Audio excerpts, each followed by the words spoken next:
Welcome to the Non-Essential Podcast. I'm Steve Gibson. I'm Ben Matlock.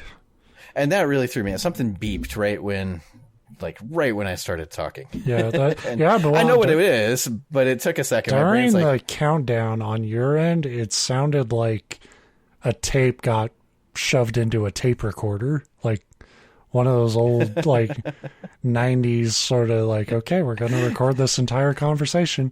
Click. Now I need to switch tapes. You figured it out. I was hoping I recorded this whole thing ahead of time so I could be upstairs playing Elden Ring, and I was just gonna do the Ferris Bueller thing where there's a tape recorder playing to trick you. But is just start the show and be like, God damn, it didn't work. Could you repeat what you said about the president again, please? Yeah, I couldn't believe it either. And you're like, what? Although, with the internet issues that I sometimes have, I often feel like that's how our recording goes. And then the shows turn out somehow. Yeah. That's the fun thing. There's the show I think we did while we're doing it. And then there's the show as it actually turns out while I'm editing it. Right. The modern marvel of internet recording. Okay. So, yeah. This is the Non-Essential Podcast. If you haven't heard this show before, good for you.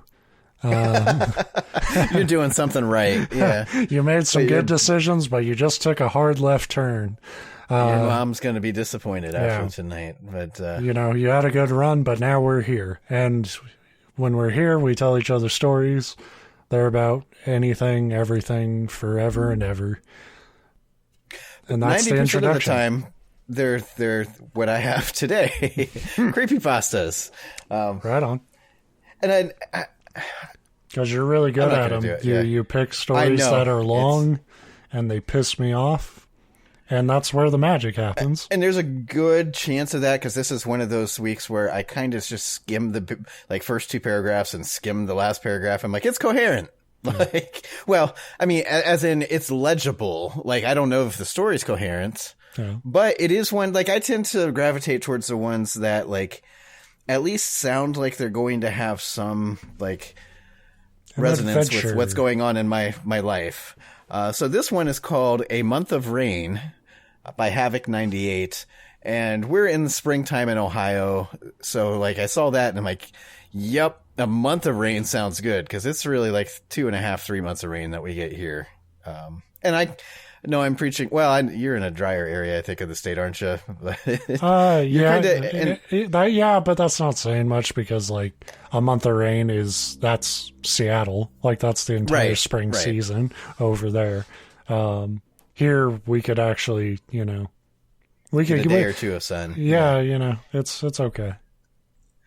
I actually like the rain, but other people would like it more here. Yeah, I liked the rain. I'd probably like the rain more in your position. When you work in insurance, it just leads to a bunch of claims, which are pain in the ass to deal with. And I hate that it's muddy. I can't do anything outside. That's the part that kills me. Is it's finally getting nice and it's not 20 degrees every day. And it's hey, today's going to be 73. You're like, that's perfect. And it's and it's going to rain and your roof is going to blow away. It's oh, fuck. I would feel that way if I did anything outside. Well, that's the stupid thing is it gets me depressed when I can't go outside, but when I can go outside, I don't. I want to be able to. Yeah. Although more and more that happens too. It's it's a nice sunny day. Fuck, now I can't see my TV to play Elden Ring. Yeah. The glare's too high. God damn it. Yeah, I'm just miserable. I'm at that age when I'm in Ohio and it doesn't fucking matter. Whatever's going on. You say looks like rain and looks like sun. The same, and I have the same reaction. Old man curmudgeon-y way. But basically, my what I'm getting at is damn it, I woke up again this morning. The Non-Essential Podcast, the home of the old man curmudgeon-y way. Where we eat nothing but peppermint humbugs. Fuck that. I'd rather die than get that old. Well, then those are the perfect candy for you. Anyway, we're referring to last week, so if this is your first week, too bad. Yeah. We're starting. If you've never popped a peppermint arsenic, give it a shot. Anyway, A Month of Rain by Havoc 98. So just a couple minutes ago, I came across a thread in the forums asking the reader if they've had any paranormal or creepy things happen to them. I said no. And I like and this, banned just like- him. yeah. I said, suck on D's paranormal nuts, bitch, first. Anyway, it got me thinking about this one time I was evacuated from my childhood town. I must have been about 7 at the time, and I can somewhat remember the event clearly, even if most of it is pretty hard to recall. So that's a pretty, like, self-contradictory statement. It's like, I can remember it clearly, kind of, except for I can't. I see it like it happened to somebody else 30 years ago. That's clear as day. Something as normal and mundane as being evacuated from your town would be hard to recall. I mean, it's one of those things where it's like you could probably have a visualization of it, but like the details of it, it probably happens so fast with so much information. I could imagine being evacuated is simultaneously like a very real feeling thing, and then also like kind of a blur of events. That's true too, because if I think back at like things that when I was young, I don't know, I'm too old. I don't think I remember anything when I was 7. Which isn't true. I guess I get that, because you remember them happening, but like the details of them have kind of like, it's like, I know 100% that this happened, but I couldn't tell you any more than that about it, so quit asking questions and get off my lawn. Whippersnapper. Since you guys are looking for a good spook, I'll give it a shot and tell that tale. So in my childhood town, I had a good friend named Finney. Finney and I were really close, almost like brothers. I was an only child growing up, and I hung out with Finney almost every day, if memory serves. Childhood memories were so precious. So again, it's like, if I remember, I hung out with this guy a lot, I think. But It was such a precious memory that I mostly forgot about. And the town itself was so peaceful and benevolent, as opposed to those, malicious towns. At war, yeah. Well, I mean, hey, Deep South. True. It happens. True. The town was surrounded by woods, and it even had its own police station and town hall. I hope so. Otherwise, you're pretty We even had our own. We had our own local government. We had a Pizza Hut and everything. Yeah, the mayor would talk at the Pizza Hut every Tuesday. Everything was picture perfect. Everything was fine until there was a month of rain. When I say a month of rain, I literally mean it. It would never stop raining. It rained that whole month nonstop, and it was kind of strange since the rain came in unannounced by meteorologists. It was almost similar to that of a hurricane with strong winds, thunder, lightning, and lengthy periods of rain. Well, I would hope so, because you said it never stopped, so yeah, the lengthy periods are the month that you... whatever. It almost came out of nowhere. It just started pouring. The sky went dim and gloomy, and the clouds rolled in. The rain fell, and it continued for as long as I could remember. Long as I remember... Oh. Everything, the ponds, canals, and rivers would start... Oh, eventually the ponds, canals, and rivers would start rising due to the heavy rain. The flooding all took place within the first 2 weeks. I would think it would probably be quicker than that if it's not stopping raining. I remember they weren't good canals before this. Yeah, by canals he means like the regular streets that have never had a puddle before. This local skateboard half-pipe. I remember this one night when it was thundering. I was looking outside my window. I noticed that the lightning had strange colors. Some would look orange, others would look green, and some even purple. This all sounds really fucking awesome to me, because I love thunderstorms. And if I got like an LSD laser light lightning storm, I'd be like, we're all going to die, but at least this is epic. Yeah, and I would be surprised if that wasn't an actual thing that could happen. Like, yeah, because our trick of lights, our Earth does all sorts of cool stuff. But I would 100%. I'm not kidding. I'd literally be Lieutenant Dan on the boat, just taunting God. Well, yeah, because this storm just sounds so cool. Well, I guess I wouldn't necessarily be taunting God, because I don't particularly want to die like he did. But I'd be up there just like... You'd be Lieutenant Dan. You'd be Lieutenant Dan. This is scary. I want to come down. But it's cool. Somebody grab me a camera. It's neat, but I'm frightened. Damn, I wish I had an Instagram account. I'd post the shit out of this. I'm right here. Please don't hit me. So this multicolored rain, this made the rain fall even harder, somehow. Eventually, the waters had gotten so high that it reached up to our ankles. We would still go to school, since they thought the floods weren't too big a deal. That's true. That was how every fucking natural disaster in my life has gone. Especially in a small town. Yeah.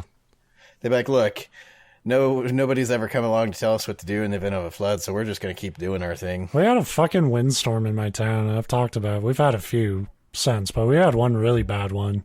And they were like, where I fucking worked, the store, they were like, well, can you just ring the transactions up by hand? And it's like write down the price and take cash. Like I'm going to work a fucking shift. Shit, you'd have to write down the price and like the UPC code because that's how your stock inventory works. Yeah, luckily the store I worked at, they're out of business. It was Hastings, fuck them. Luckily they inventory didn't matter. We got shit stolen from us all the time. So, we should have done that, but why would we? We'll just say it's stolen and hope the dollars even out. Yeah, see, I've probably talked about it on the show. My city was kind of the same way. My school was the worst. They were maddening. They refused. Every school in Central Ohio would be closed, but ours would be like, it somehow makes us better if we don't close. My school bus got stuck in a ditch twice, on 2 separate occasions.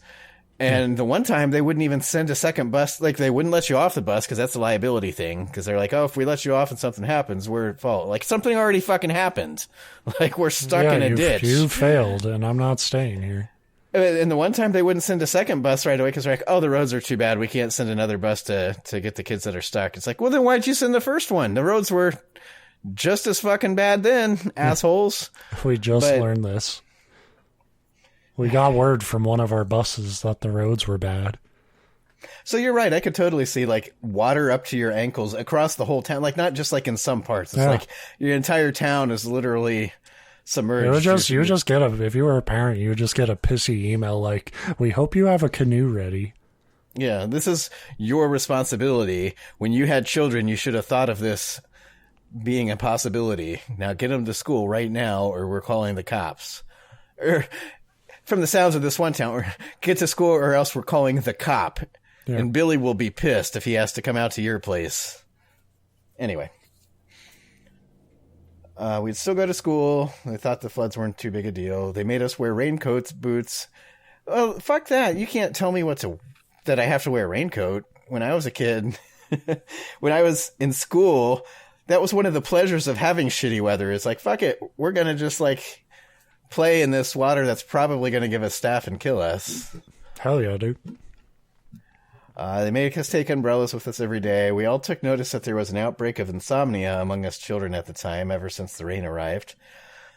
I found it hard to sleep as well. Well, you probably shouldn't sleep if your entire town is being bombarded by a wind and lightning storm that won't stop and the whole town is flooding. You probably should stay awake for that. That shit I do not believe, because I sleep like a fucking rock if it's storming. Even if it's the most intense thunderstorm in the world, it is the best sleep I'll ever have.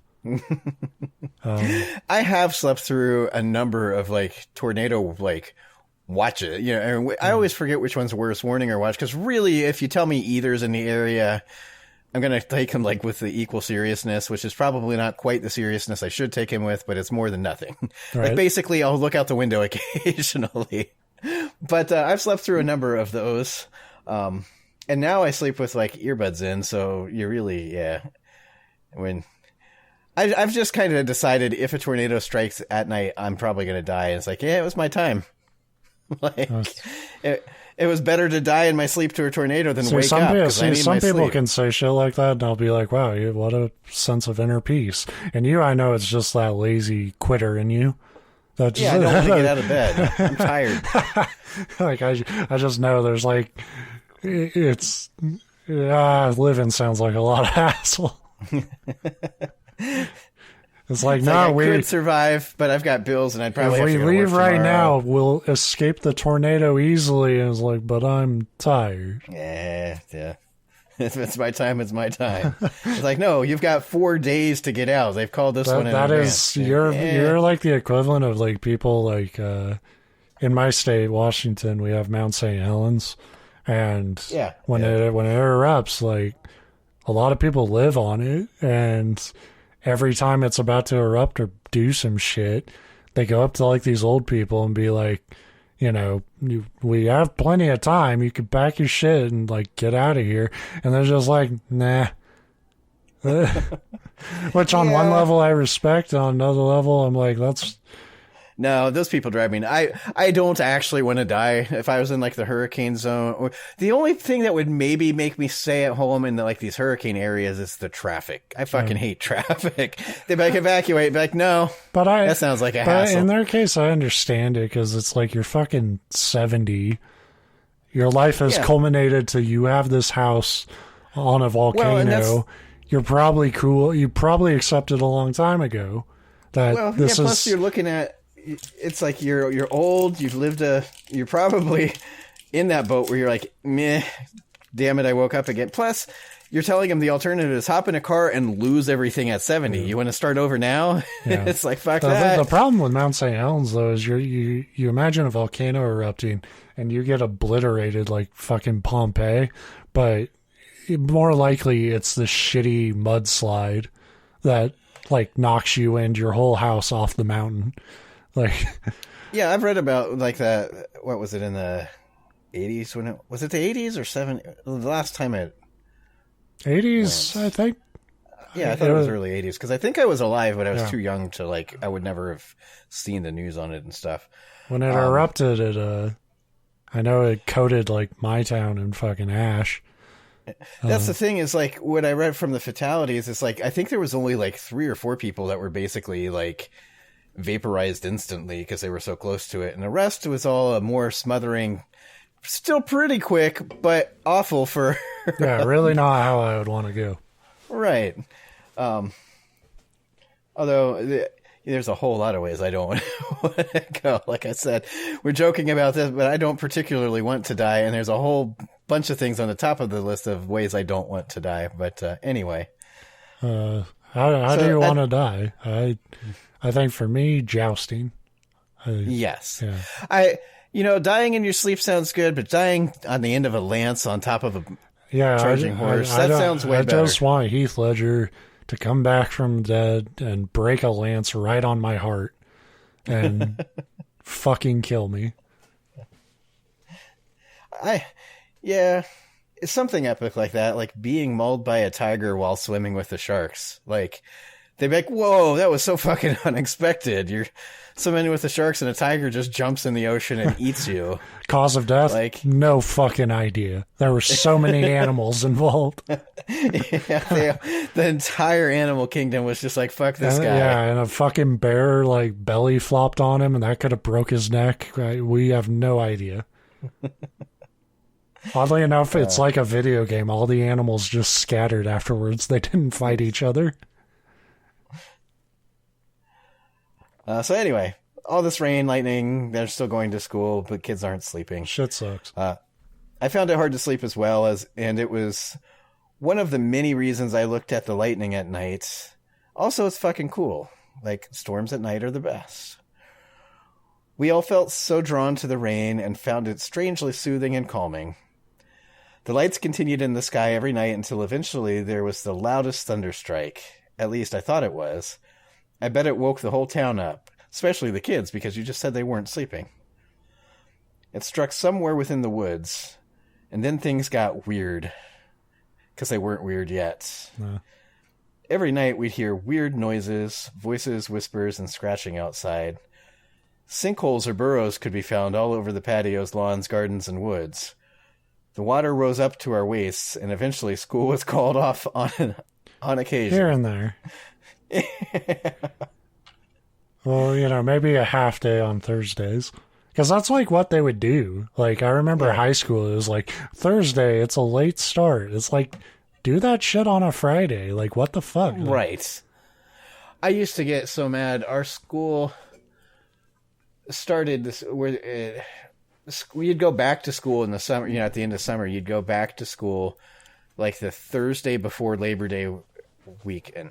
Labor Day, Labor Day. Yeah, it was Labor Day. So it's like you got school Thursday and Friday, and then like a 3-day weekend, and then you go back to school. It's like the holiday is right fucking there. Like, why did you tack these 2 days in front of it, assholes? Yeah, but because school is like fundamentally, it was why I struggled with it a lot, which we dove into a little bit last week. It was just it's an institution built to waste your fucking time, and I hated it.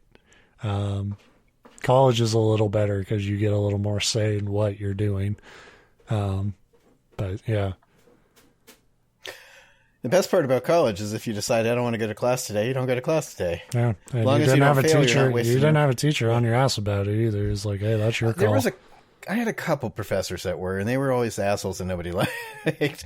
Most of them were like you said. They're like, hey, you're paying for this. Yeah. If you fail, that's on you. Like, that's your choice. It's like, thank you. And then I failed. And then I failed. And so I did, but it was my choice. My friend Finney and some other kids in our clique would visit my house often to play. Sometimes they might even stay the night. I remember this one time waking up one night and being drawn to the window. We were in our living room, and my other friend Bryce was looking outside the window. I felt enticed to look out of when I awoke. He and 2 other kids were at the window looking outside as if intrigued. I feel like this whole paragraph is like as confusingly like disjointed as they could have written it. Yeah. Like, I woke up and wanted to look out the window, but my one friend was already looking out the window that I wanted to look out, but there was 2 other friends looking out the window as if intrigued. Basically, you were all looking out the fucking window. They said someone was calling out to them and inviting them out to play inside the rain. We looked outside and saw, like, stop fucking doing this to me. Come out looking and out to play inside the rain outside, looking inside at the outside rain. Yeah. It's like a M.C. Escher painting for your mind. I'm not smart enough for that. We've established this well over the 130. I'm going out to go in to go out again by Bilbo Baggins. A few minutes passed, and we continued to look out the window, feeling strangely enticed to go outside. Eventually, the rain hit harder, and it also appeared that something was swimming in my flooded backyard. It never emerged from the... That's like one of the coolest things to me, though. Anytime it used to flood, like, I would hope to... Because occasionally you find fish swimming in weird places. And it was always kind of, like, cool to see a fish swimming through a parking lot. It's like... You just have this hellstorm, and you're just like, man, this is... I bet I could get some real trout here. Right. In the Walmart parking lot. If I run out of bait, I can just go right there to convenience, what it is. It never emerged from the water to show us its identity or what it was. Its identity and what it was.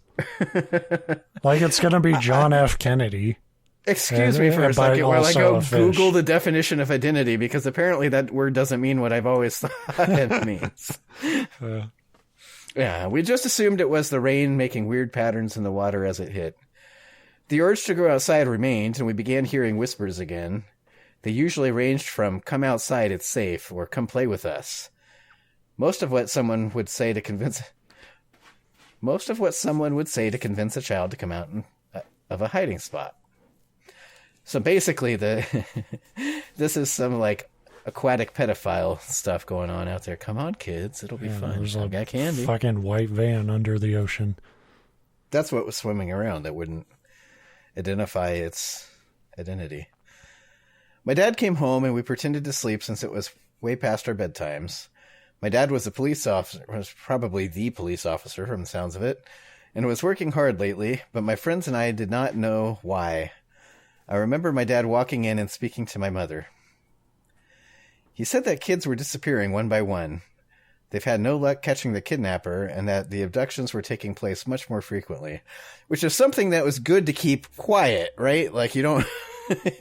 Don't talk about the fact that kids are being abducted one by one. Be like, we'd hate for that to get out. It's embarrassing.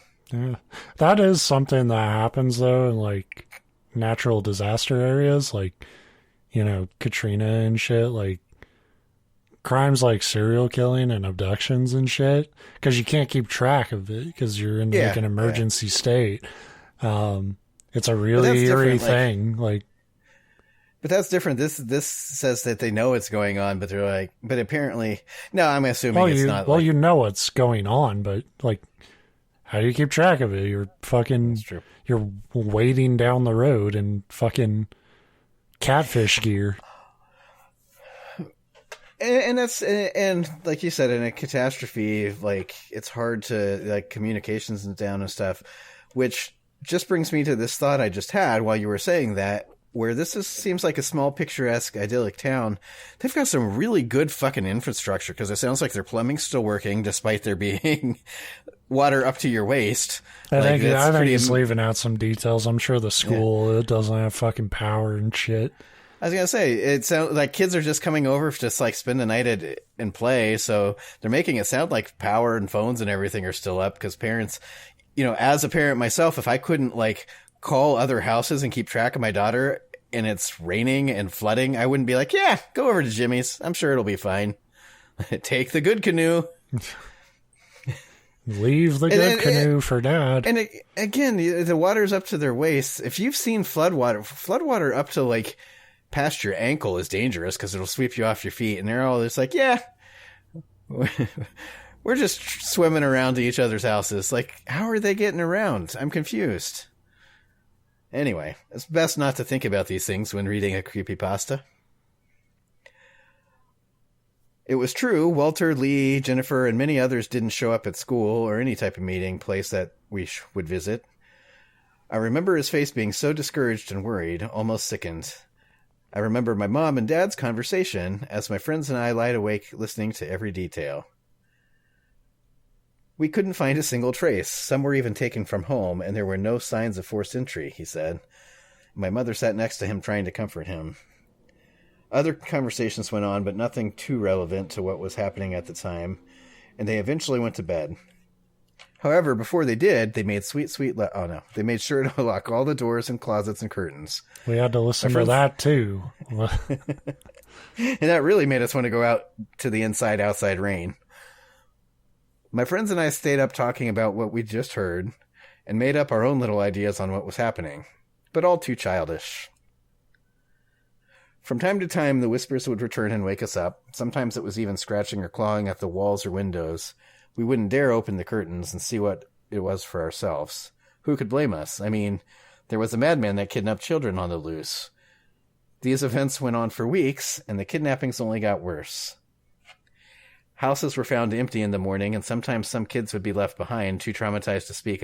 So not only kidnappings are going on, but reverse kidnappings, where the rest of the family's taken, but you leave the kids. So that's when you know the kid's a real, like, piece of crap. Yeah. The kidnapper's like, fuck you, I don't want you, but I want to traumatize you, so I'm taking your family. I'm taking your brother. He's a top shelf model. The town was mortified, and eventually a town meeting was called. I like eventually. They're like, okay. Enough's enough. All right. Everybody paddle on over to the fucking Denny's. We got to talk. And as the police officer, whoever doesn't show up to the town meeting is clearly the suspect. Some of my friends were missing too, and all that was left of my clique was Finney and Dalton. That sounds like a really shitty indie band, by the way. Finney and Dalton. Finney and Dalton. We waited outside the courthouse with my mom as it went on. I remember asking about what they were talking about, but my mother would always avoid telling me, usually by saying, some very boring grown-ups talk about, or something, some very boring stuff grown-ups talk about, dear. Or, you're too young, you wouldn't understand. Plus, you'd probably fall asleep. Which sounds really fucking good because I've been suffering insomnia. Please, tell me. Tell me a boring story to knock me out. I remember the night before the evacuation, exactly one day before the month finished. I lived next door to Dalton, and it was the night I saw them leave. The lights didn't even go on. They sort of just went out of the house, leaving everything behind. They didn't bother to lock the door, they didn't bother to pack, and they didn't bother to change clothing. How do you know that? How do you know what they were wearing before they walked outside, you little fucking perv? I live next door. I have very good binoculars. They left the front door and they walked into the woods. I was assuming they were taking a shortcut, but I still found it pretty strange. It was drizzling a bit as they left, and the rain was beginning to die down. I started hearing whispers again, only much louder, so they weren't whispers then, asshole. I looked out of my window. That's not true. Eh. You can adjust the volume on a whisper. Yeah, but you can't say much louder. There's only such a bandwidth of volume that it can still be a whisper. I am all for being pedantic as fuck against creepypastas. But this is my line. This is where you draw the line. There are loud whispers, my friend. And that's another band name. I looked out my window, looked at the flooded streets. I saw strange patterns in the water again. And as if it was trailing a moving object under the water, I remembered that there was a crazy person stealing children at night and decided to close my curtains so that no one could see into my room. Probably a good call. Then the clawing and scratching began. The whispers and scratching never left, and I was surprised I even fell asleep. Well, so I guess it turns into white noise after a while, though. You're just like, Yeah. The relaxing sounds of serial killers. You get used to a lot of shit if it's a month. Like, I will say that. That's true. Well, and again, I like my sleep. I don't think it would take me a month. It would be like maybe 3 days tops. Yeah.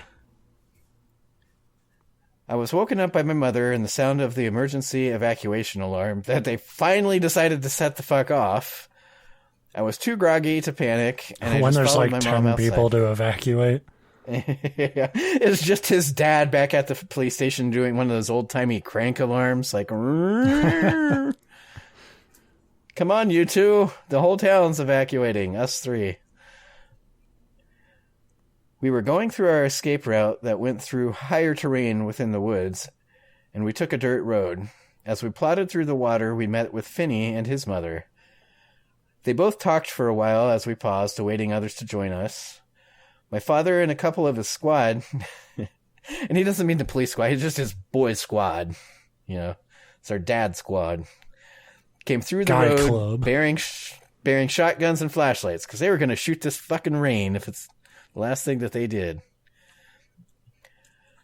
My mother asked him what he was doing, and my father only replied, "We found the place they were keeping the children." In the grimmest of expression. Well, I'd hope so. I mean, if you're like, we found a place they kept the children. We found them. And we're going to go there. Yeehaw! We're going to shoot up a place. Yeah, that's true. It's like, what are you doing with those shotguns? We found the children, and we're going to shoot them. It's like, that seems drastic. We found the kids, but we didn't mean to. Now we got to go take care of it. Nobody must know of this. My mother kissed him goodbye and wished him and his squad good luck as they trudged through the murky, muddy waters and into the deep woods. My mom motioned for me to come with her, but suddenly another woman came asking for help. My mom told her, fuck off, we're trying to told me and Finney to stay put as she left with Finney's mother to assist the woman. Good move, Stupid ladies. fucking idea. This is a trap. Like, kids keep disappearing. Let's leave our kids in the woods. Yeah. You fuckers took me out to, like, get fucking kidnapped. We did as we were told because we're idiots, and stood in the muddy and murky waters. We began to hear faint whispers again and felt soothingly relaxed. The feeling was ominous. You just said it was soothing. It can be soothingly both. Ominous. You need some more emotional range in your life. Something can be extremely satisfying and horrible at the same time.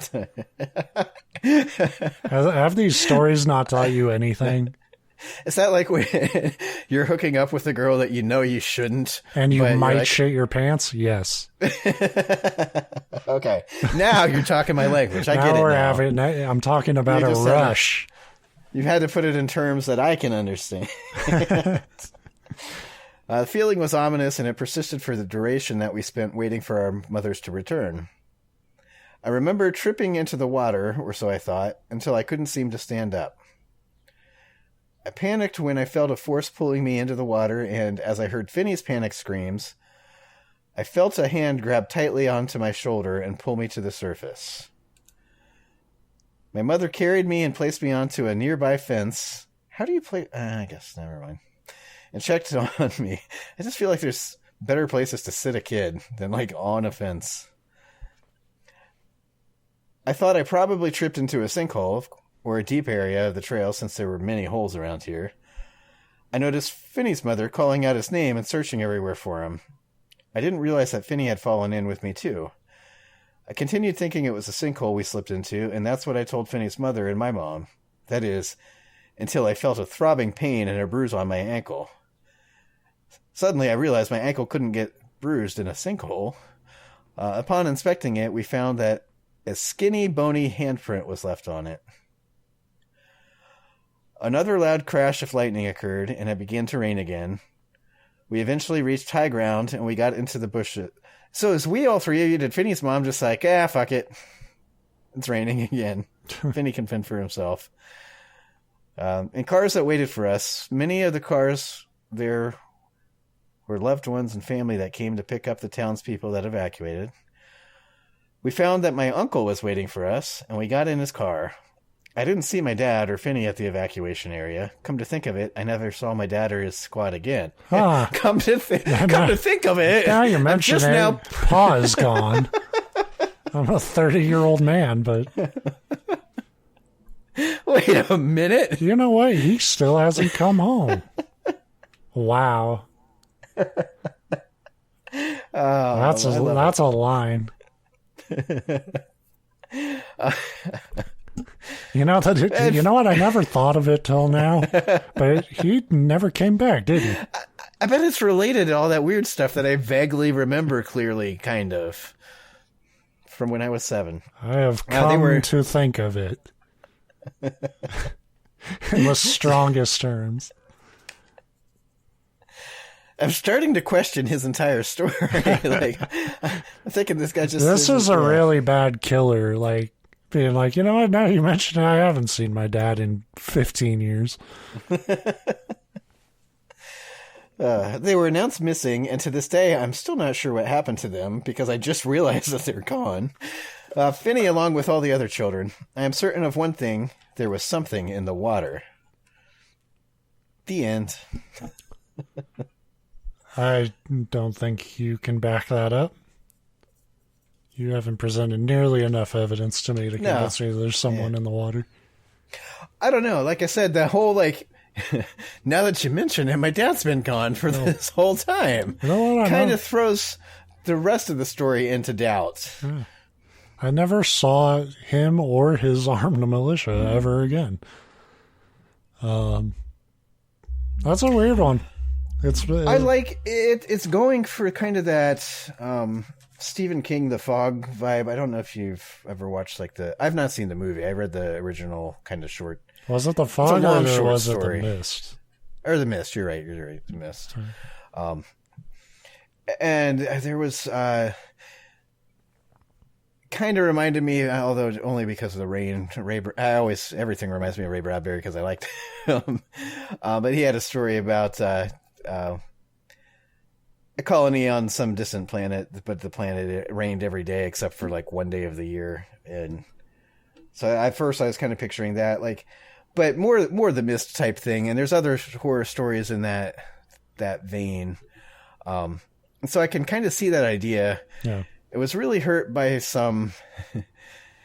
I thought it was written okay for the most part. Like nothing like, wow, that was great, but nothing too bad. And then there'd be a random paragraph that was just like, by the way, I was snorting coke while I wrote this paragraph, like typing with one hand. Cause I mean, I'm not, we do it all the time. So I don't know why I'm not gung ho to do it now, but you know, it's definitely written very loose, very kind of like stream of conscious, you can tell. Yeah. And it's, to me, and maybe it's just because we're doing this, we're recording on a different night and so my like headspace is, and it's been a weird week. It's spring break for the daycare, so we've been taking my daughter to the office, and that's making her do the work. Trying to. It's not working out well. It is just as productive as you are. Maybe I'm just extra fried, but I just thought some of that, like you said, loose writing. In fact, if we ever come across like a perfectly written creepypasta, we've talked about that before. We'll get to the end and we'll be like, well, that was good.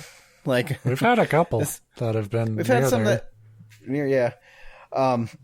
So it's not like, oh, you know, that's unusual or you're an idiot. But I did feel like some of the writing at points got in a little bit of the way. Yeah. I think it's what creepypastas typically are, which is there's an interesting idea in there.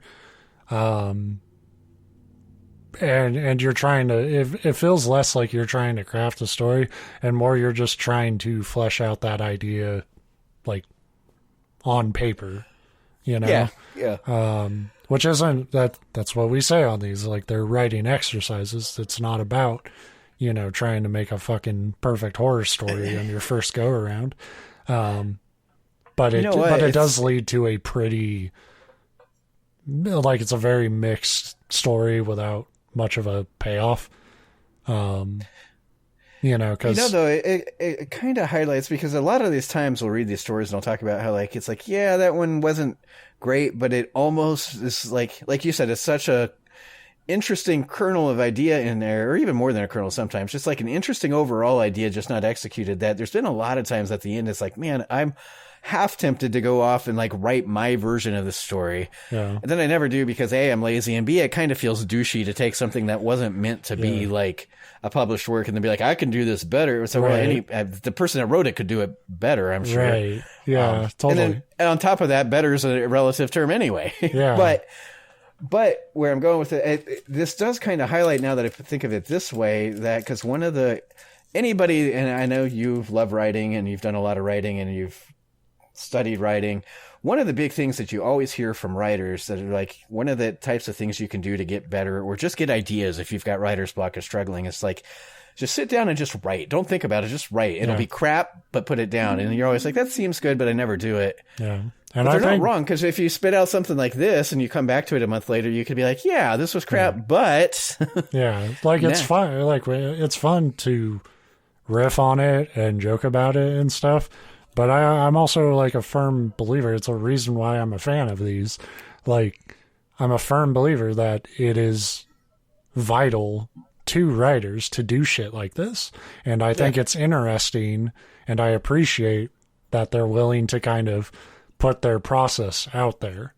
Because it is kind of a vulnerable thing, because you could have two jackasses on a podcast say, oh, what the fuck does that sentence mean? Yeah, especially since it's extra bad when it's my weeks, because I can't read. I'm illiterate. And so I'll be sitting here going, what the fuck does that say? And it was a perfectly fine sentence. I just fucked it up. So keep that in mind, usually too. Usually we're pretty good about admitting, like, yeah, I'm just fucked up here and I can't read. But I think, you know, now that we've gotten all the fucking 10 minutes of disclaimers, let's roast this fucking shit. No. But I do think you should never write again. Oh. But I do think, like, if this person were to tackle this idea again, I don't think they did where the story fell short for me.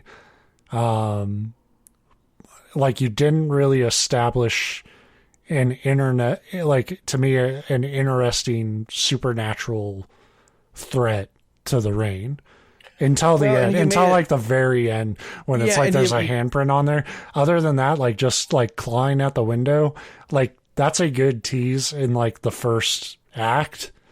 But like, I just wish there was a little more.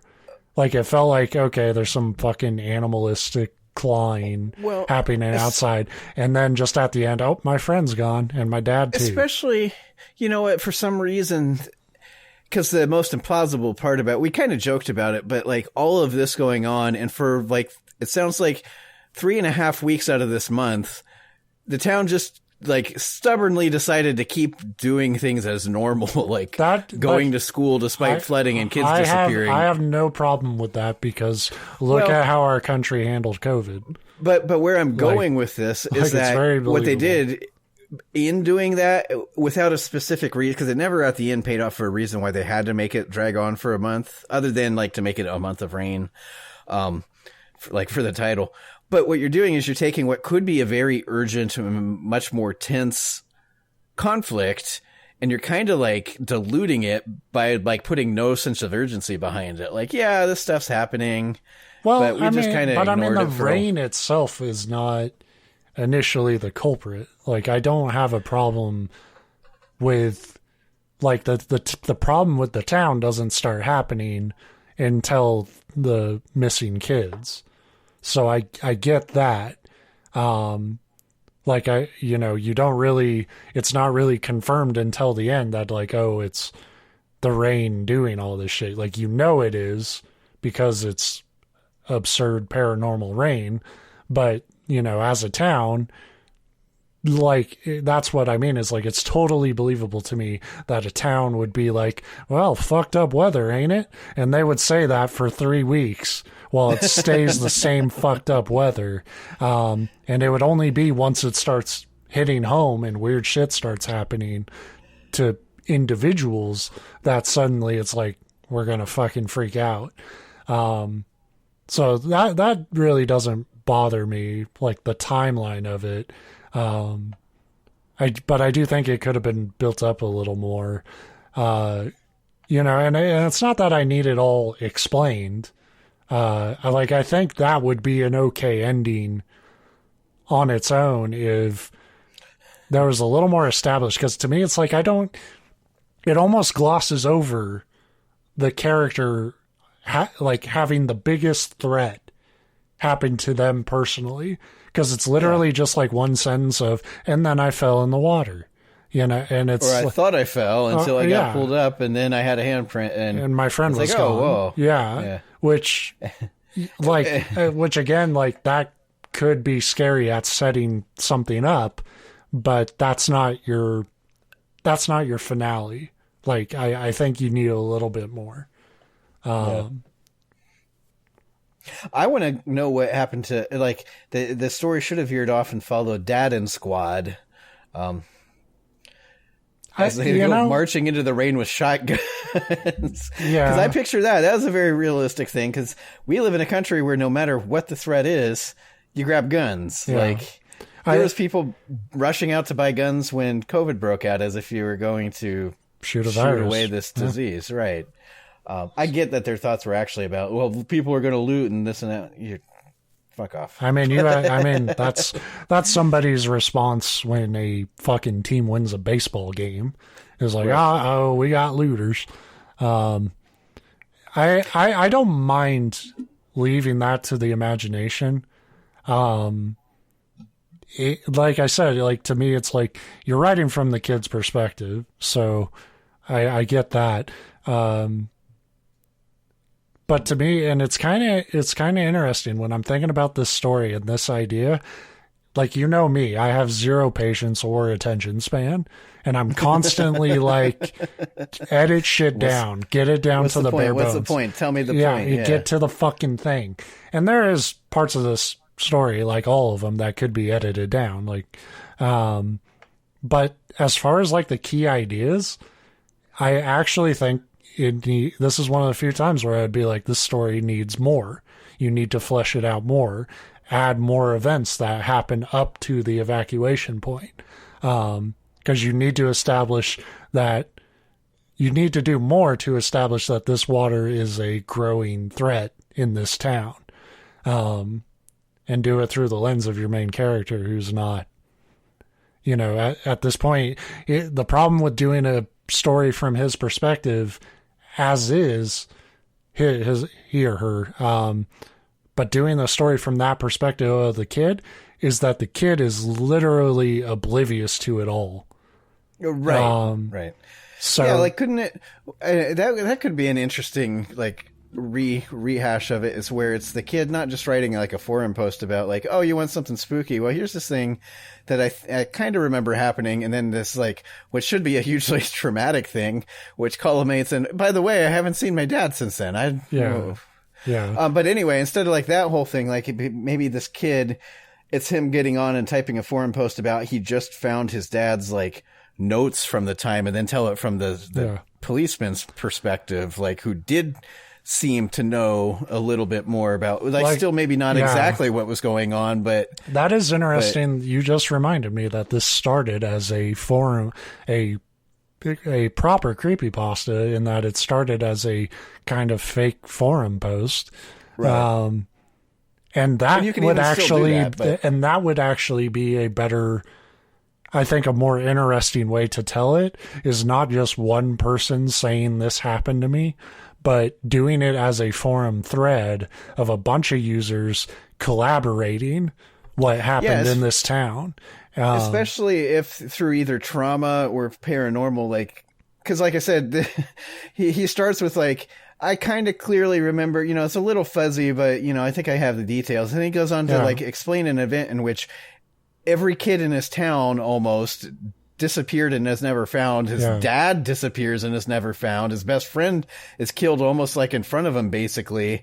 And you're like, yeah, I kind of remember that. And it's like, well, if you still want to have that, you could have it like as this PTSD, you blocked it out, but then have other users be like, you know what? That flesh kind of it out like, more. Yeah. Yeah. And they start going back and forth like, wait, now that you say, so that would have been an interesting take. And that would have been, you would have achieved the same effect of telling the part of the story of like the vulnerable kid, because that's why people do the child main character, is because in like a horror story or something, who's the most vulnerable? It's, the kid who can't defend himself. But like if you like really trim that down to just the bullet points of what this dude remembered from his childhood, and then like had other people come in and be like, this is where I was at when this was happening, and you start feeding into more of the details about it. Yeah, especially because you could add like, something like this, like not even the same town, just be like, this happened where I grew up too, and this happened, and they're starting to now. Don't get me wrong here. I'm not saying, well, this is how you should have done it. We're saying this is a suggestion of how it could have been done. Because I really fucking hate when people do that to a story. Like, well, you told it this way. This should have done it this way. It's like, no, that's your right. Yeah, this isn't like you wrote it the wrong way. This is actually pretty cool, and this is when I like doing these creepypasta stories, is when the idea kind of kicks our imaginations, and like maybe they didn't execute it the way I would write it. We're basically saying here's some ideas that we would have. Yeah. And not even like, well, this is how I would have done it if I pulled the story out of my ass, because I probably wouldn't have. Probably not. That's the advantage of reading a story and then using that as a springboard. So again, we're not saying, oh, we're better at ideas. We're going to stop recording in like 5 minutes, and I'm going to be like, I'm going to forget the story ever happened until I edit the show. So like this person writing the story had to put way more time into crafting it. But it is interesting, I think, to look at it from other perspectives of like, was this the best vehicle to tell the story, or is there a multiple narrator option? Because it is tough to do that, because you always have to tell a story with like a consistent voice. And to have other characters come in and reinterpret, the elements of your story, that can be kind of tricky, and you can kind of lose the plot in other ways. But I think this is an idea that really lends itself to it. And I think they kind of set it up in the beginning. So, again, it's not like this is how you should have told it. This is how one of the ways it could have been done. Yeah, I think this would actually be a perfect vehicle. If not for that, then some other type of narrative structure outside of just, like I said, the vulnerable child protagonist. Yeah, like I said, I kind of like if it was me, maybe we'll do that one day. Is where we take a story like this and then we both write our own takes on the same story just to see which way. And then bring the original author to do their own podcast critiquing us. Yeah, and be like, you stupid fucking idiots! This wasn't. You missed the whole moral of my story, and we're like, oh, yeah. Just turn it into a real shit show. That's the thing is we've had some real cool. I know we've had one. I think we've had maybe two of these authors come across our podcast of their things, and they've been pretty cool about it. So then we would try to do this, and we'd get the one that's just like not cool with it, and that's fine. I mean, if real it's fucking I'm not saying that, with us. and that'd be fine if they did because they didn't give us. We're not, we're taking this on our own. So everyone I grab is, I make sure it's got that little fair use thing at the end of it. Yeah, but I mean. It's not like my place to say, well, you should be cool with whatever I say about your work. If I say something and you're mad about it, you have a right to be. And that's what would happen. We would get the one that's not like, oh, I appreciate it, and it's cool that you did my story. Be like, you guys are fucking assholes. Take it down. Yeah. And I'd be like, I mean, if I take it down, it's more likely someone will listen to it. So maybe you should just let sleeping dogs lie. But yeah, I ultimately at the end of the day, we do these because they're fun. I really enjoy the creepypasta episodes. It's fun to joke about the writing missteps that happen inherently with this sort of medium. It's, and it's rewarding when, the cool parts come out. And ultimately it's just fun to break down writing in general. So that's why we do it. And also we're very lazy, and it takes a long time to put together a there topic. It is. That's actually the key here. Yeah. So again, the creepypasta community, we couldn't do this show without you. Literally, I would have given up 2 years ago if you guys hadn't, did the heavy lifting for 2 years of content. So anyway, I don't think we said it at the beginning. There won't be a show next week. There will not. I'm taking my first vacation in 22 years, my first proper vacation. So something's going to go horribly wrong with it. Yeah, I like Florida though. You're going to accidentally pack an alligator back home with you. Yes, accidentally. Yeah. That's what I'm going to say when I get caught, by the way. Yeah. How did that get in there? Oh my God. I'm imagining the poor TSA agent who gets consumed opening your giant bag of lizard. No, I don't like reptiles and alligators and stuff. They're cool enough to look at a zoo or something. I'll be smuggling a shark home. They're like, sir, why is your suitcase a 800-gallon aquarium? You're like, what? Nothing to see here. You're just like propped in a shopping cart. You put a luggage tag on it. Like, it's luggage. That's my grandfather, you insensitive shit. And I don't expect to be charged extra. You said I get one free checked bag, dicks. But I like that too. Especially if a customer service person is actually trying to be like diplomatic with something, immediately call them a dick.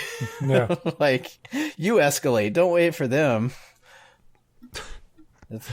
How goddamn dare you?